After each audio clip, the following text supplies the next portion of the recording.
Bueno, creo que al igual que el doctor Bianchi Bustos, tengo la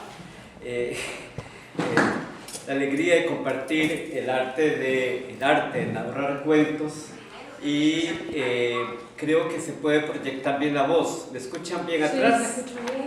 Perfecto, muy bien. Bueno, primero que todo, expresarles una gratitud inmensa en nombre del país, Costa Rica.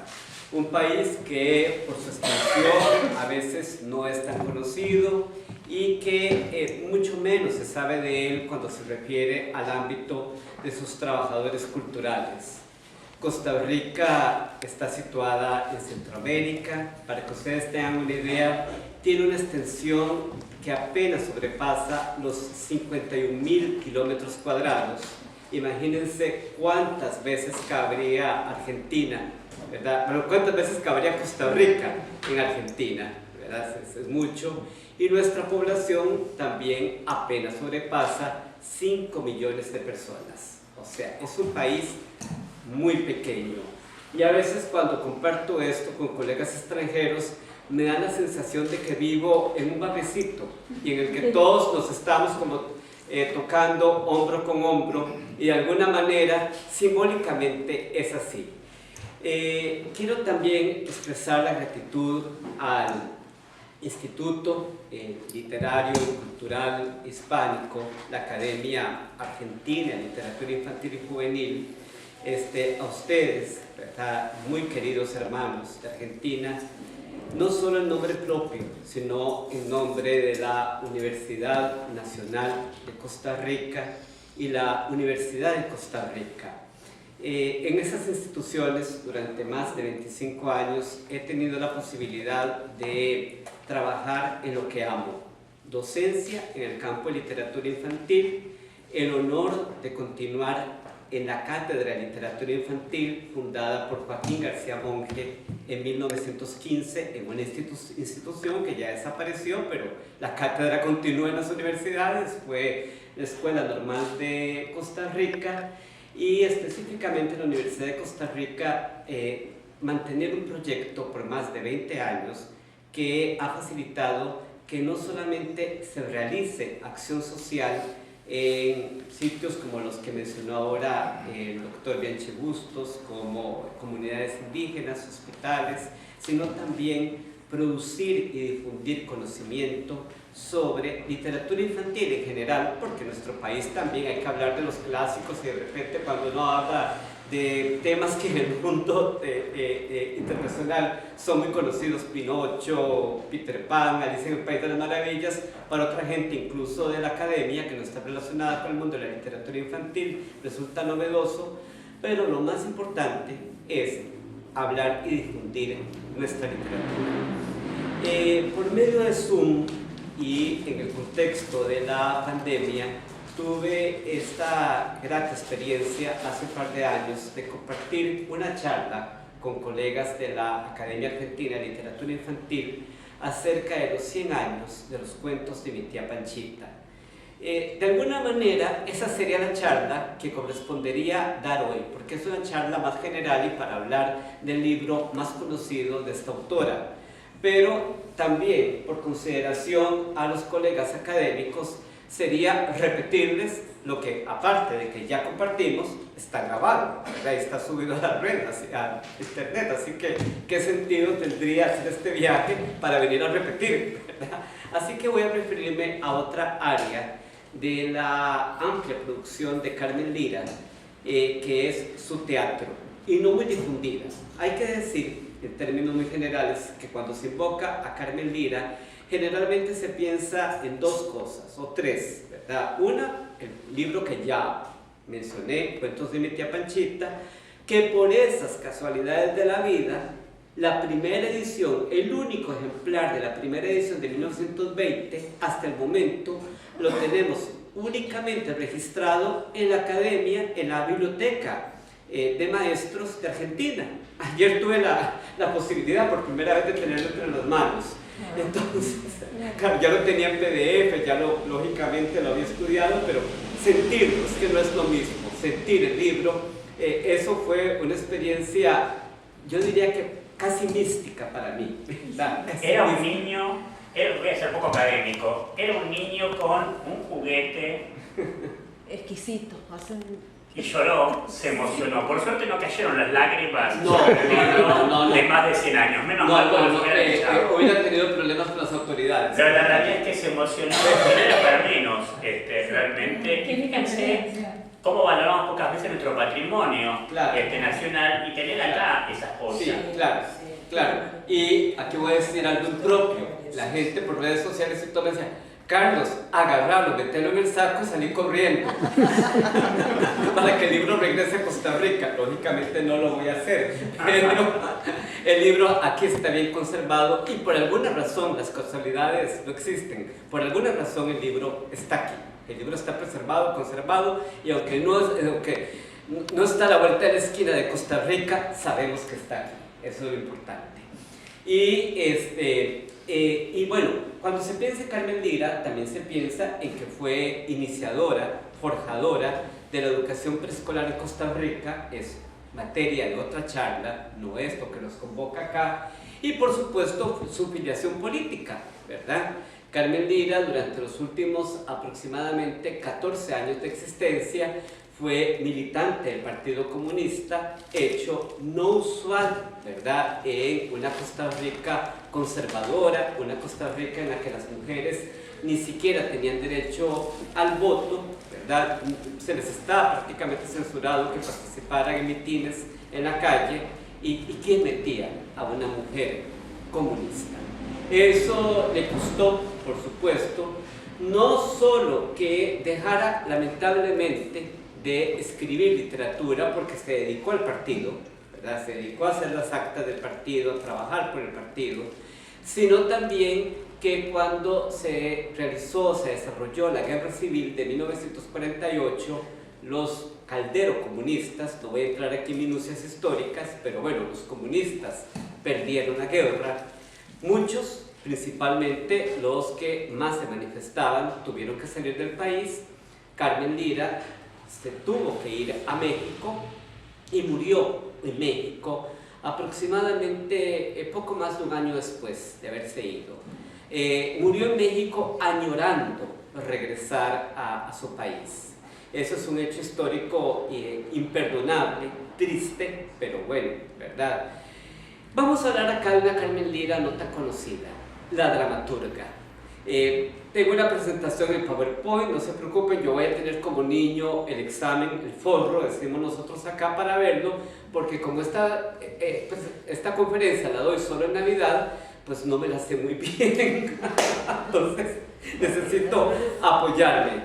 Así que vamos a ver, Carmen Lira escribió varias obras teatrales, eso casi nadie lo conoce. Y una de ellas, que se llama En Sueños de Nochebuena, guarda intertextos importantes y diálogos con los personajes que aparecen en los 23 cuentos de los cuentos de mi tía Panchita. O sea, los mismos cuentos, los mismos personajes de los cuentos de mi tía Panchita migran a otra obra, que en este caso es El Sueño de Navidad. Es una obra que lógicamente ocurre en el contexto de diciembre. Bueno, hablemos un poco del teatro, porque además esta visita a Argentina ha estado muy teatral, ¿verdad? Ayer en el Colón, en el Coliseo viendo Piaf, hablemos de teatro, ¿verdad? Cualquiera diría que aquel país pequeño, ¿qué vida teatral iba a tener en el siglo XIX? A finales del siglo XIX, cuando nace Carmen Lira. Bueno, decirles que en 1850 un presidente, Juan Rafael Mora, creó un teatro que se llamó Teatro Mora. Y este teatro fue el primer teatro estatal propiamente, pero después de que derrocaron al presidente Juan Rafael Mora y lo asesinaron, el teatro se convirtió en una pista de patinaje y terminó pues cayendo, destruido en 1888. Así que en 1897 se funda el primer teatro. Voy a ponerlo acá, por si acaso ustedes pueden, yo sé que es un poquito difícil.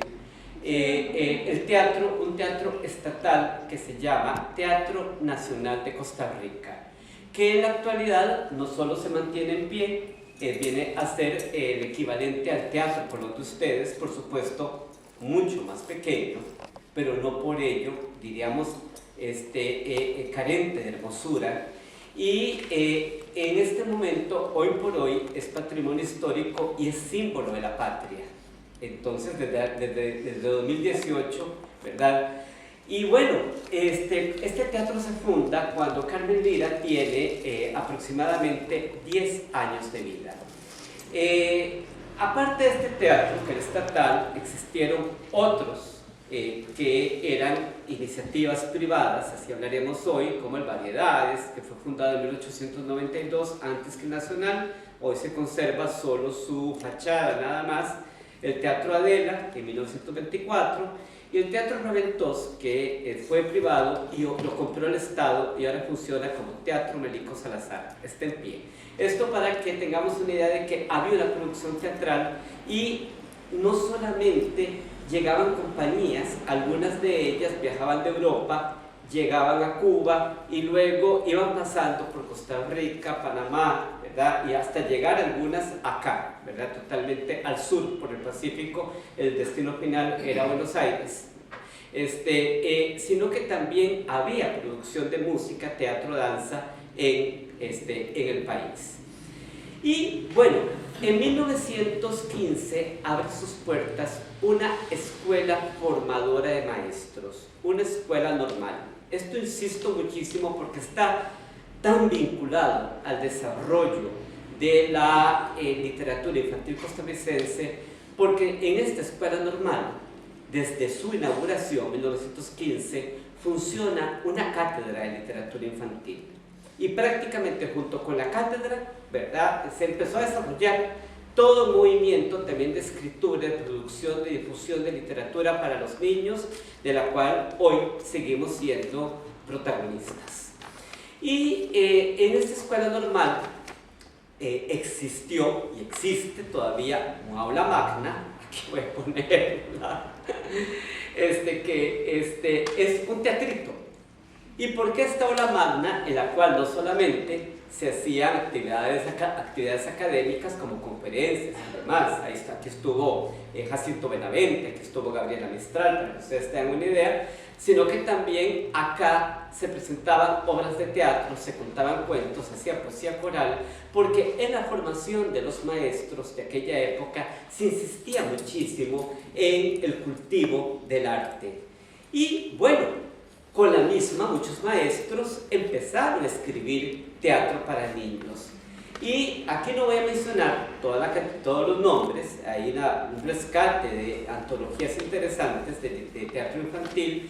Los dos dramaturgos más reconocidos de esa época del teatro infantil son precisamente Carlos Luis Sáenz y Carmen Lira. La mayoría de estas obras, lamentablemente algunas se perdieron, porque como que se hacían los libretos para una presentación y bueno, ya acabada la presentación el libreto se perdía, otras se rescataron. Con la misma se empezaron a juntar escuelas y algunas de estas escuelas grandes, ¿verdad?, escuelas públicas, tenían un salón de actos en el centro, tienen, la mayoría están en pie, ¿verdad?, con también un auditorio que funciona como un teatro, de tal manera que también los niños respiraban esa atmósfera teatral para que ellos presentaran esas funciones, incluida, debo decir, la Escuela República Argentina, que curiosamente está en Barrio México, pero en las ciudades eso pasa, ¿verdad? Porque tenemos Escuela República Argentina, que es muy antigua en nuestro país. Bueno, Carmen Lira escribió muchas obras, algunas desaparecidas hasta el momento, como La cigarra y la hormiga, Los recuerdos de la abuelita, Salir con un domingo 7, que es una obra, es un cuento de mi tía Panchita, pero la versión teatral no la tenemos, para títeres, El violín mágico, La Virgen y los ángeles, El granito de maíz, etcétera, ¿verdad? Tenemos hasta referencias de que muchas de estas obras eran operetas, o sea, las hacía con algún compositor de la época. Y por ejemplo, tenemos en el periódico Trabajo, que era periódico del Partido Comunista, este anuncio de 1940 en que anuncia la presentación en títeres de Salir con un domingo 7. ustedes tengan una idea. Y también una reflexión acerca del títere para forjar la conciencia de masas, ¿verdad? La idea del proletariado, la burguesía y pues los contextos que manejaba el Partido Comunista en este momento, el títere como herramienta. Bueno, dentro de esto, esto es muy bonito también, estos son los títeres que se atribuyen, como no hablan los títeres, no los he podido entrevistar, pero estos son los títeres que se conservan en el kinder o en el Centro de Educación Preescolar, fundado por Carmen Lira, y que se dicen que eran de ella. Bueno, no hay manera de académicamente sostenerlo, pero se los presento acá, ¿verdad? Bueno, entonces, las obras recuperadas, ¿verdad? Voy a mencionar algunas rápidamente, como Ponerle el cascabel al gato, que fue una opereta, Caperucita Encarnada, Había una vez y El sueño de Navidad. Son 4 obras recuperadas. Hablaré brevemente de cada una de ellas. Bueno, Ponerle el cascabel al gato evoca la muy conocida fábula de El gato y los ratones del siglo VI a.C., La esclava y su galán, que registra Lope de Vega, ¿verdad?, en esta obra de teatro, El consejo celebrado por ratones de Jean de La Fontaine y Congreso de ratones de Samaniego, ¿verdad? Recuerdan, ¿verdad?, que los ratones se reúnen. ¿Cómo hacemos? Bueno, para que liberaran del gato, alguien se le ocurre, pongámosle un cascabel al gato. Excelente idea, muy bien. Bueno, ahora sí, ¿quién le pone el cascabel al gato? Ya estoy quedamos, ¿verdad? Bueno. La otra obra, Caperucita Encarnada, es una opereta rescatada y lógicamente cuenta el cuento de Caperucita. Valga decir que Gabriela Mistral publicó por primera vez su poema Caperucita Roja en la revista San Severín, que dirigía Carmen Lira. Esto es un dato interesante, en 1923. Bueno, Había una vez es una obra de teatro para adultos y esto es riquísimo porque presenta la situación de una adolescente que vive en el campo con una familia humilde, que usa pantalones, que se revela, que no quiere estudiar, pero que de repente aparecen unos familiares ahí, adinerados, y dicen, esta muchachita es familiar nuestra y nos la vamos a llevar a San José y la vamos a educar. Y se llevan a Paz, así se llama la muchachita, para la ciudad, le ponen vestidos, les quieren enseñar a hablar francés, le quieren enseñar a tocar piano, pero Paz quiere volver al campo, a correr por el campo y a usar pantalones y andar descalza. Esta fotografía ha dado mucho que hablar porque Carmen Lira aparece con pantalones, ¿verdad? Entonces se dice que era como ella se metía a los mitines, ¿verdad? Disfrazada de niño, como era tan bajita, cosas de ese tipo, pero nada de eso probado. Pero hay aquí una teoría que a mí se me ocurre, ¿verdad? Y esto como que ya es que Carmen Lira que está exactamente vestida como se viste Paz, ¿verdad? Eso es algo interesante, ¿verdad? Porque ella era una mujer de teatro. Pero más interesante que esto es lo que encontramos en el periódico El Imparcial en 1916, porque nos dice que la obra fue estrenada en el Teatro Variedades, el que les dije que todavía se conserva la fachada, ¿verdad? Casi caída, pero ahí está. Y que Carmen Lira recibe una ovación de pie del público. Eso nos hace de alguna manera especular que es la primera mujer dramaturga en el país que recibe una ovación de pie del público. En una época, en un país tan sexista, tan patriarcal, en aquella época en la que una mujer generalmente no hacía teatro, ¿verdad? Y imagínense ustedes el trabajo avanzado para la época, ¿verdad? 1916. Incluso aquí hacen referencia, ahora que me acuerdo, en esta notita que no voy a leer pero dice que su obra es conocida en Argentina, ahora que me acuerdo. Bueno, nada ocurre por casualidad, ¿verdad? No. Bueno, y en Sueños de Navidad, ¿verdad? Fue publicada, bueno, hay una alta posibilidad de que esta obra fuera estrenada precisamente en esa aula magna de 1919, ¿verdad?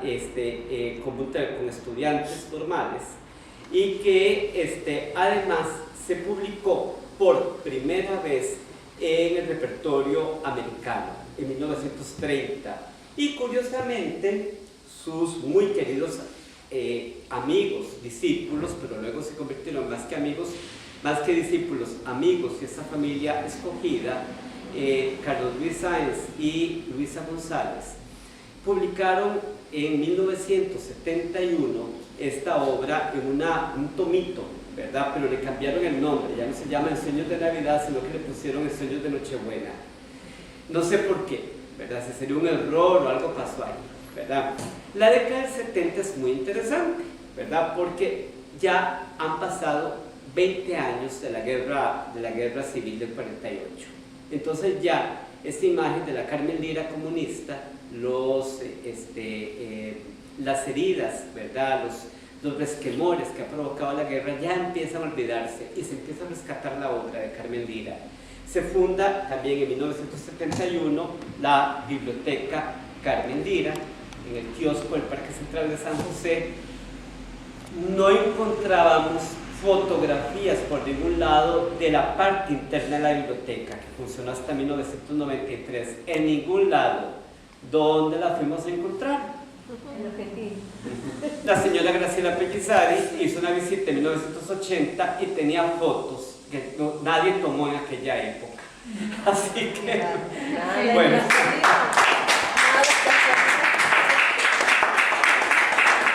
Ahora en Google, ¿verdad? Andan las fotos por todo lado y todo el mundo se atribuye el hallazgo, pero bueno, esas cosas pasan.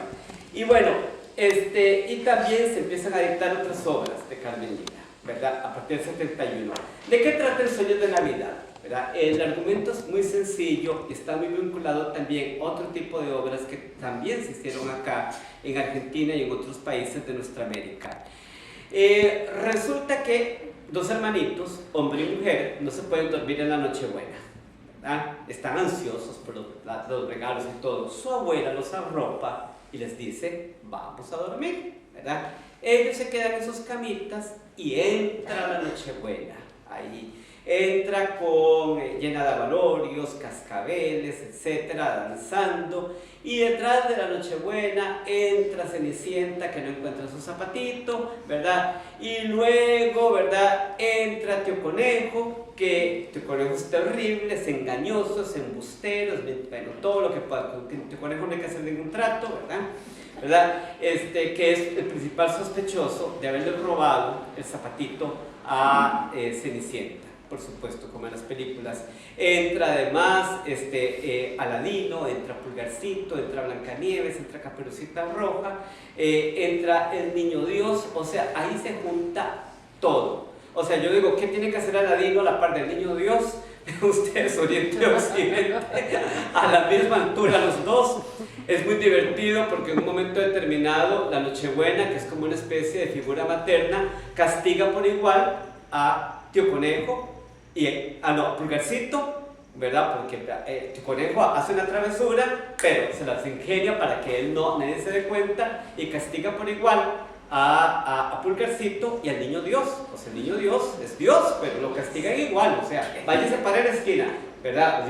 ¿Verdad? Aunque no hizo nada, ¿verdad? Porque además Tío Conejo le embarró un poco de mantequilla. Fue robarle de la comidita que lleva Caperucita Roja en la canasta, ¿verdad? Entonces le embarraron al Niño Dios mantequilla en la nariz. Entonces, pues usted, ahora váyase, ¿verdad? O sea, esa maravilla, ¿verdad?, de que lo divino, lo apócrifo, lo occidental, lo oriental, todo se junta y al final todos se van y los niños se despiertan y ahí quedan los regalos. Y aparece, por supuesto, la zapatilla de Cenicienta. Hablaré brevemente de cada uno. Tío Conejo, rápidamente, porque esto sería para hacer una tesis de cada uno, no se asuste don Marcelo, ¿verdad?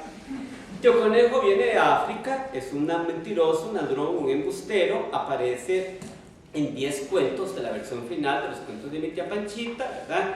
Y además es el que le pone sabor a la obra, como siempre, ¿verdad? El travieso es el que va a poner la disonancia ahí para que la obra se vuelva interesante. La cucarachita Mandinga, ¿verdad? Es, al fin y al cabo, una evocación de la hormiguita de Fernán Caballero, ¿verdad? Y simplemente es linda. En la obra de Carmen Lira, el cuento de mi tía Panchita, empieza el cuento. Había una vez una cucarachita mandinga que estaba abriendo las gradas de la puerta de su casita y se encontró un 5, una moneda.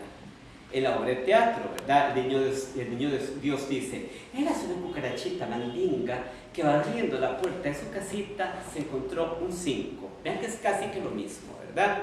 Y bueno, Blancanieves y Cenicienta prometen regalarle vestidos a la cucarachita mandinga. O sea, la cucarachita no hace mucho en la obra, pero bueno, ella, como digo, es linda y ya.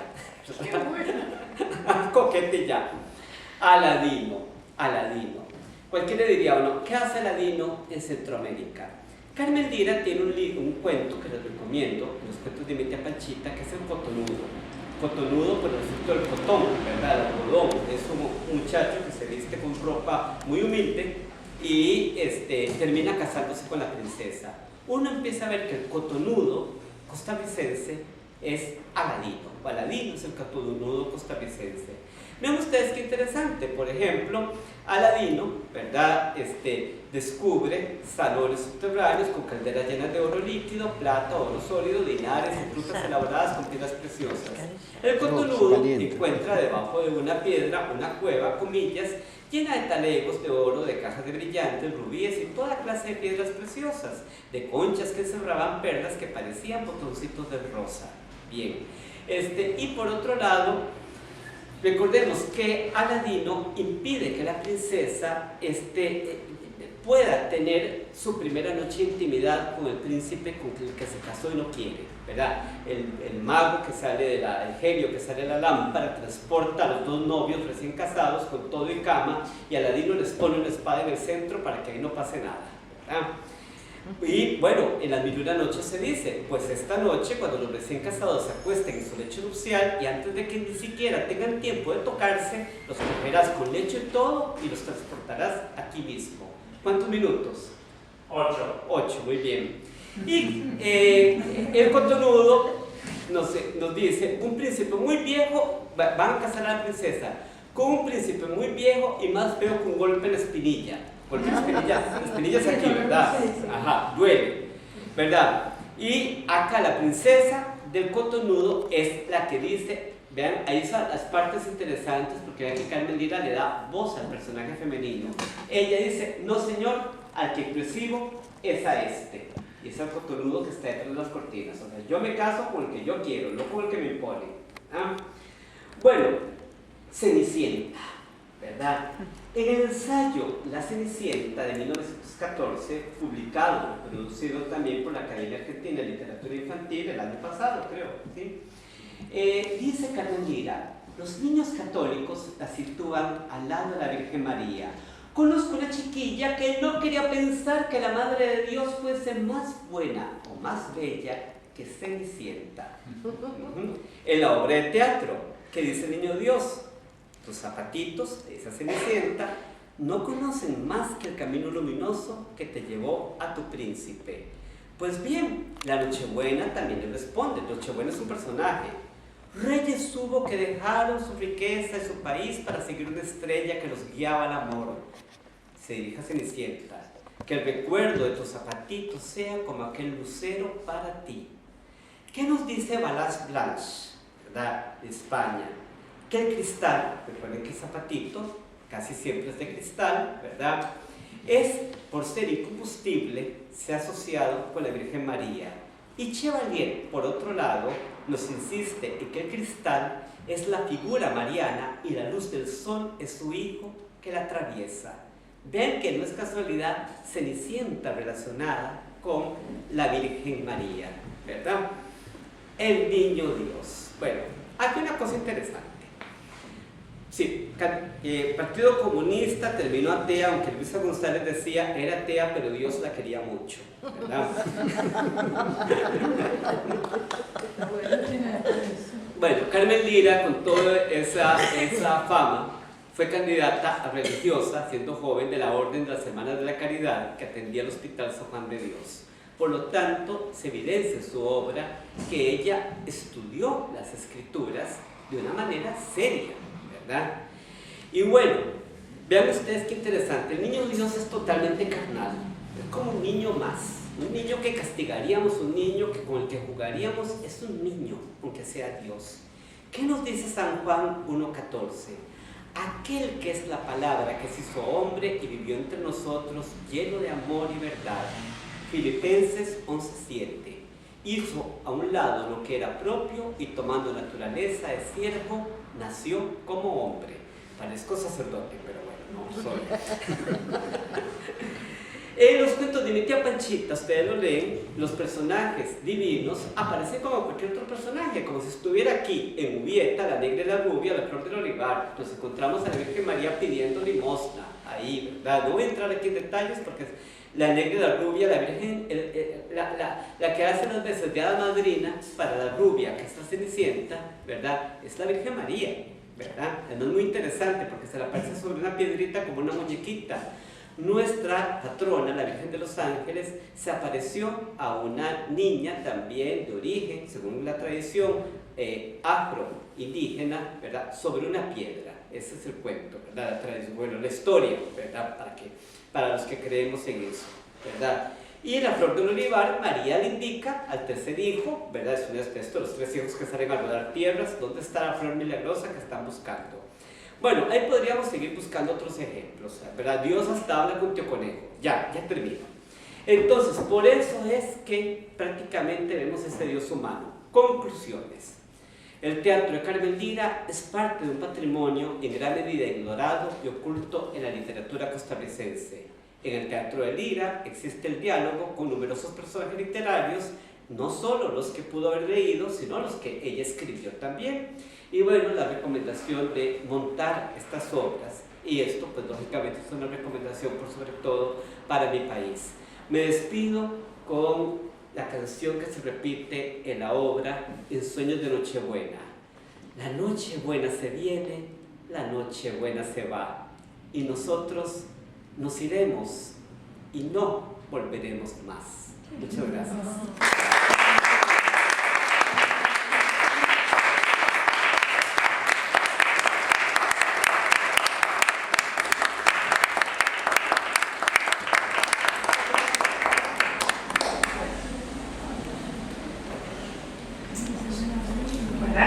Muchas gracias, doctor.